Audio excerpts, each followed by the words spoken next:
ఓం నమ శివాయ. మహాశివరాత్రి పండుగ వస్తుంది కదండి. 15/2/2026 అంటే ఆదివారం రోజు మహాశివరాత్రిగా మనం పర్వదినంగా జరుపుకుంటాము. ప్రతి సంవత్సరం మాఘమాసంలో కృష్ణపక్ష చతుర్దశి తిథి రోజు వస్తుంది.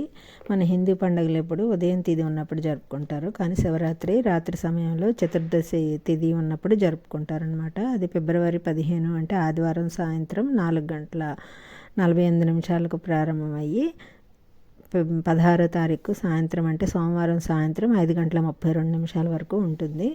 మనకి లింగోద్భవ కాలం ముఖ్యమైనది, ఎందుకంటే శివుడు లింగ రూపంలో ఆవిర్భవించిన రోజు కూడా శివరాత్రి.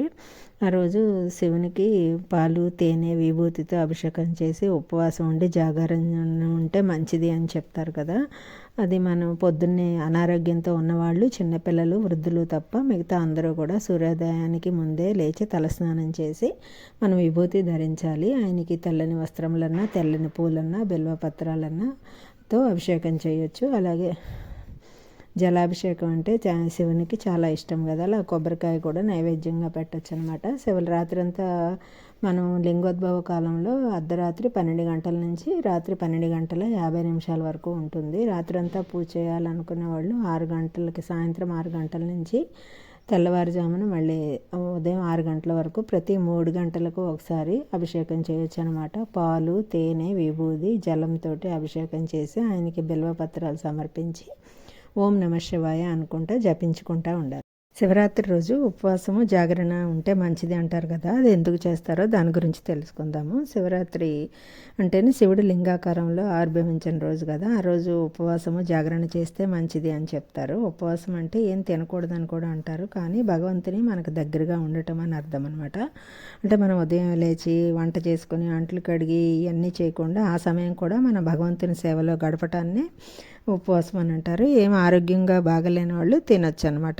ఆరోగ్యం సహకరించకపోతే పాలు పళ్ళు కూడా తీసుకోవచ్చండి. అలాగే కొబ్బరి నీళ్ళు కూడా తాగుతారు కొంతమంది. ఉప్పు లేకుండా తినొచ్చంట.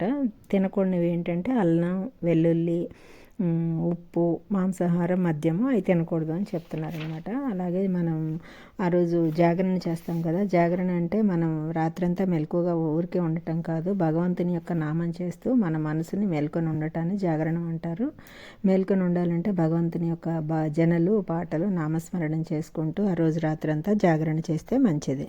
లింగోద్భవ కాలం అంటే అర్ధరాత్రి 12 గంటల నుంచి 12:50 వరకు ఉంటుంది కదండి. అప్పుడు మనము శివలింగానికి పాలు తేనె విభూతి జలంతో అభిషేకం చేసి బెల్లపత్రాలను సమర్పించి రాత్రంతా నిద్రపోకుండా ఓం నమ శివాయ అని నామం జపించుకుంటా ఉండాలన్నమాట. మళ్ళీ సోమవారం ఉదయం 6:40 తర్వాత ఉపవాసం పడి మనం ఏమన్నా నైవేద్యం పెట్టి పూజ చేసి అప్పుడు ఉపవాసం విరమించాలి. ఓం నమ శివాయ, ఓం నమ శివాయ, ఓం నమ శివాయ.